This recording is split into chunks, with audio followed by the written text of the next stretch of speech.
Tahun lalu akhirnya kembali lagi. Mohon maaf kepada warga Papat mungkin yang menunggu-nunggu prediksi saya di tahun ini kenapa banyak absen sekali dari Januari dan ini April saya baru akan memprediksi kembali.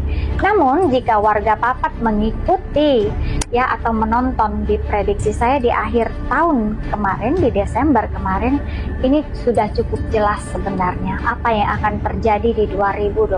Saya mengulas ke belakang sebelum saya memulai prediksi untuk dari April hingga Desember. Saya sudah memprediksi tentang ekonomi, kemudian politik di Indonesia, kemudian alam, kemudian juga keadaan global yang hari ini masih terjadi perang antara Amerika dan Iran, ya. Yang saya sudah prediksi ini tidak akan selesai di akhir tahun kemarin dan justru akan semakin meluas, terjadi ekspansi, terjadi juga blokade, terjadi juga support ya dari kedua belah pihak ini dari negara-negara besar. Nah, dari ekonomi Indonesia sendiri saya sudah memprediksi di tahun kemarin, di Desember kemarin, bahwa keadaan ekonomi Indonesia tidak akan lebih baik, justru akan semakin lebih buruk. Kita lihat hari ini kondisi harga pasar semakin meningkat, ya, harga-harga sembako semakin naik, apalagi hari ini, beberapa hari ini sudah naik lagi harga BBM. Ini kan akan berdampak ya, berdampak kepada harga-harga pasar tentunya. Ketika BBM naik, otomatis harga lain juga naik karena BBM ini adalah sumber dari angkutan gitu ya. Ketika angkutan naik, pasti harga barang juga ikut naik. Kemudian kita lihat harga tukar ya, mata uang rupiah ke dolar, rupiah ke Singapura, Singapura ya, dolar Singapura ini juga tidak ada stabil, bahkan semakin buruk begitu ya, makin melemah nilai tukar rupiah. Kemudian juga kita lihat di sini harga emas juga tidak pernah stabil, bahkan semakin naik. Ini menunjukkan situasi ekonomi yang tidak baik-baik saja per April 2026. Kemudian politik, saya sudah memprediksi kondisi politik Indonesia akan memanas dan ini terkait kuda api. Ada banyak sekali percikan-percikan api di mana-mana. Kemudian bahkan sebelum Desember pun saya sudah memprediksi di podcast di Kiblat Papat ini, saya katakan di tahun kedua kepemimpinan Bapak Prabowo Subianto sebagai Presiden Republik Indonesia akan digoncang, akan ada upaya untuk menurunkan beliau. Nah, kita ketahui hari ini hot newsnya ada beberapa kelompok, ada beberapa orang yang mulai menyuarakan, ya, menyuarakan apa? Menyuarakan makar. Ya, ini yang menjadi hot news hari ini dan ini sudah saya prediksi di tahun 2025 untuk menjadi kewaspadaan terhadap pemimpin tertinggi Republik Indonesia ini. Bahkan saya sudah mengatakan akan terjadi pergerakan ya seperti Agustus tahun lalu, bahkan lebih besar. Itu sudah saya prediksi. Kemudian saya juga seperti tadi, untuk kondisi perang di Timur Tengah itu memang tidak berakhir. Di 2026 ini masih terus, itu sudah saya prediksi dan hari ini kita ketahui Selat Hormuz masih ditutup ya, yang dampaknya kan kita ketahui kepada global dan juga khususnya kepada Indonesia terkait BBM. Dan bukan hanya BBM sebenarnya, Selat Hormuz ini juga mengangkut biji plastik. Ini warga Papat, sebelum saya lupa ya, salah satu pabrik terbesar petrokimia di Bekasi ini kan tutup. Dampak dari suplai dari biji plastik ini ya, yang dari Selat Hormuz ini tidak bisa sampai ke pabrik tersebut ke Indonesia sehingga harus tutup. Nah, tutupnya pabrik tersebut ini kan berdampak pastinya kelangkaan plastik-plastik. Kemudian juga yang paling menyedihkan di sini kan bukan hanya plastik ya yang langka, kemudian harga plastik juga menjadi naik. Ini ada orang-orang yang menjadi korban PHK, ribuan orang di PHK, dirumahkan, dampak dari tutupnya pabrik tersebut. Nah, ini baru satu contoh dampak dari ketika Selat Hormuz ditutup, seberapa parahkah chaosnya Indonesia.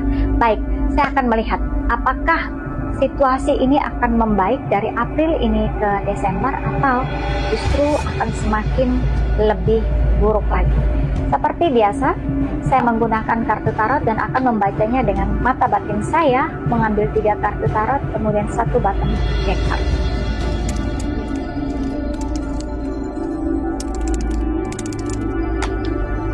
Baik, kartu yang pertama adalah Queen of Swords. Kartu yang kedua adalah Three of Swords. Kartu yang ketiga adalah Queen of Wands. Dan bottom decknya adalah Nine of Pentacles. Baik, Queen of Swords ini menyimbolkan ya Ratu dari Pedang. Ya, Ratu dari Pedang ini adalah pemimpin yang memegang tanggung jawab, ya, yang memiliki tugas, yang memiliki kebijakan, yang mampu mengambil seharusnya mampu mengambil satu sikap keputusan yang berpihak pada rakyat. Jika kita lihat di sini apa yang dilakukan oleh pemimpin negara ini terhadap rakyat Indonesia hari ini terkait ekonomi. Seperti yang tadi sudah saya ulas di depan bahwa kondisi ekonomi Indonesia tidak baik-baik saja. Kita lihat di sini memang Presiden Republik Indonesia khususnya sudah melakukan banyak sekali manuver ya. Luar negeri sangat intens sekali, negosiasi dengan negara-negara luar cukup intens berkunjung. Bahkan hari ini mungkin beliaunya masih di luar negeri juga untuk melakukan negosiasi. Nah, di sini yang perlu saya melihat di sini kan peringatan ya, Queen of Swords ini yang memegang pedang, yang memegang keputusan, karena di sini ada simbol ungu. Ungu ini simbol dari spiritual, kebijaksanaan. Lakukanlah ya tindakan yang berpihak kepada rakyat. Ini berkaitan dengan situasi ekonomi. Apapun yang dilakukan oleh pemimpin ini adalah untuk rakyat, bukan untuk segelintir orang. Ini yang harus menjadi kewaspadaan, karena situasi hari ini sedang dalam keadaan sangat saya melihat di ujung tanduk.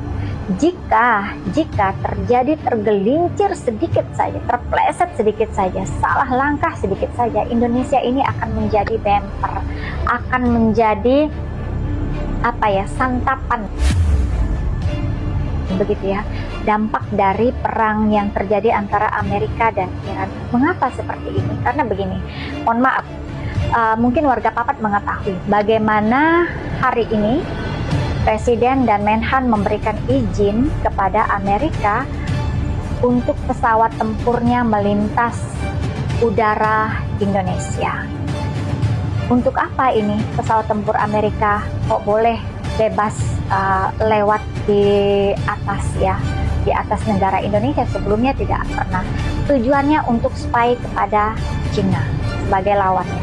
Ini kan berbahaya. Kenapa kita memberi akses kepada satu negara yang tujuannya ini adalah untuk menghantam lawannya, dan ini masih di Asia sendiri ya, Cina ini. Kemudian mungkin di sini adalah upaya ya dari Indonesia untuk negosiasi, karena kita ketahui Indonesia bagian dari BOP sendiri.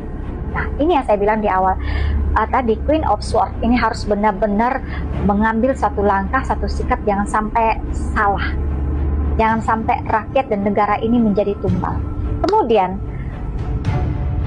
tindakan yang diambil dari pemimpin dan Menhan ini kan dapat respon. Kalau warga Papat melihat atau menyaksikan atau Google lah ya, dari pemerintah Cina kan memberi respon bahwa apa yang diizinkan oleh Indonesia ini sudah melanggar dari kesepakatan ASEAN. Ya, bahwa Indonesia ini kan tergabung dalam ASEAN. Ya, ketika kita memberi akses kepada yang kepada lawan ya di ASEAN ini, memang saya bilang Cina ini kan ASEAN, ini akan berdampak kepada mana? Nanti kita dimusuhi oleh Cina ini yang berbahaya. Cina sendiri sudah memberi reaksi loh, sudah memberi respon loh hari ini, mewarning Indonesia, Indonesia, kamu sudah melanggar loh dari kesepakatan ASEAN, karena kamu memberi akses kepada Amerika pesawat tempur loh gitu untuk melintas, dan tujuannya untuk spy kami. Ini hati-hati. Kemudian kenapa? Ya mohon maaf di sini. Kenapa di sini Indonesia memberi akses kepada Amerika? Karena di sini kita ketahui, mungkin warga Papat mengikuti berita terjadi dealing antara Rusia dan Indonesia untuk mendirikan pabrik nuklir di Kalimantan Barat. inilah yang saya melihat dengan mata batin saya seperti buah simalakama, karena Amerika dan Rusia di sini adalah dua blok yang berbeda dalam perang yang terjadi di Timur Tengah. Indonesia ingin berusaha menjadi netral, namun di sini saya melihat kanan kiri berusaha bermain, tapi nanti dampaknya di sini ada Cina yang merasa dirugikan, dan Cina ini negara besar, ya. Mereka juga superpower. Hati-hati, jangan sampai kita berusaha untuk netral, memberi akses kepada Rusia, untuk membujuk Amerika, kemudian kita di sini rakyat Indonesia yang menjadi sasaran. Ini menjadi buah simalakama.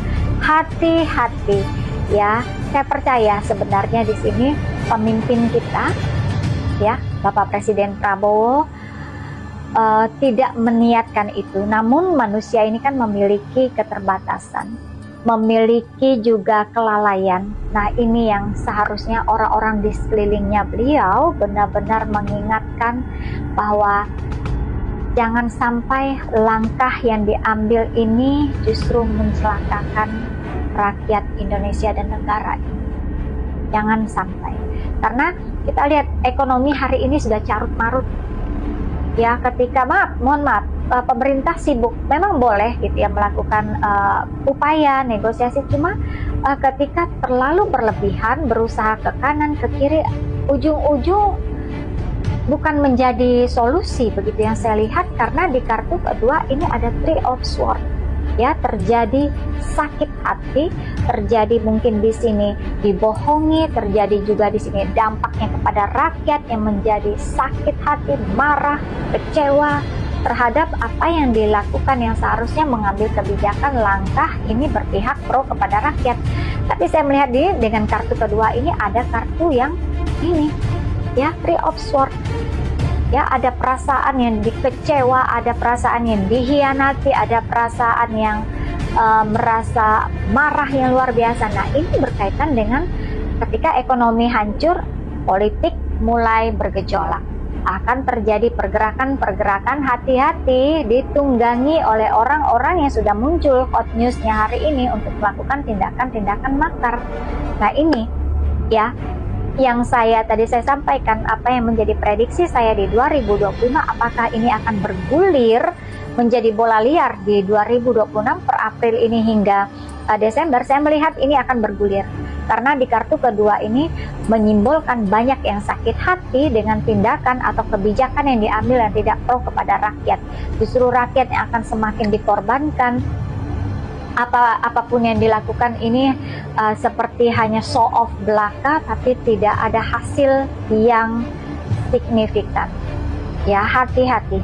Mohon maaf sekali, di sini saya melihat timbulnya gejolak, pergerakan massa yang memang real, karena untuk mendemo situasi ekonomi yang tidak baik-baik saja, lapangan pekerja yang tidak baik-baik saja, ada people power turun ke jalanan. Ini saya melihat hati-hati, pergerakan ini saya melihat di bulan 6 ke atas, Juni, ini sudah April, ya. 2 bulan ke depan saya melihat mulai ada pergerakan-pergerakan masif. Hati-hati, Juni, Juli, Agustus ini akan terjadi kobaran-kobaran api, terjadi isu-isu yang tadinya ini benar-benar harus dihandle. Kalau tidak, saya sudah memprediksi dan meramalkan dalam 2 tahun kepemimpinan Presiden Prabowo ini akan digoncang dengan untuk diturunkan. Hati-hati, don't trust anyone, Pak, ya. Ya, mohon maaf di sini. Jangan percaya dengan orang di sekeliling Bapak Presiden Prabowo. Saya melihat di sini banyak sekali, ya, yang bermain 2 kaki, 3 kaki. Don't trust anyone. Rakyat Indonesia juga harusnya begitu. Ketika mau bergerak, ya, untuk demokrasi tidak apa-apa menyuarakan, tapi kalau sudah ditunggangi dengan niat untuk, ya, makar atau melakukan tindakan-tindakan yang pada akhirnya meruntuhkan NKRI ini, rakyat Indonesia harus jeli. Jangan hanya, nah ini yang perlu diwaspadai ketika perut lapar, ketika uang tidak ada, kemudian disuguhkan uang segepok, bergerak membabi buta.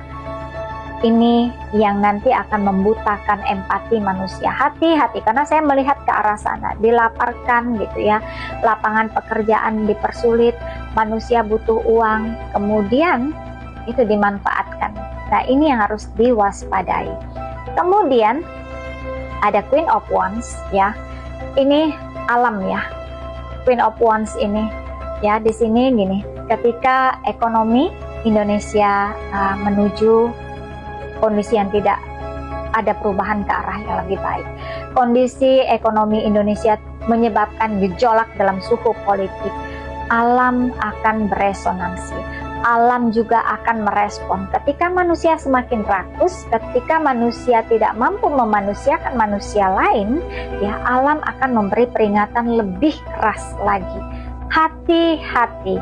Queen of Wands ini kan segala sesuatu ya bisa dilakukan. Alam ini adalah simbol dari tangan Sang Ilahi, tangan Tuhan gitu ya. Nah, ini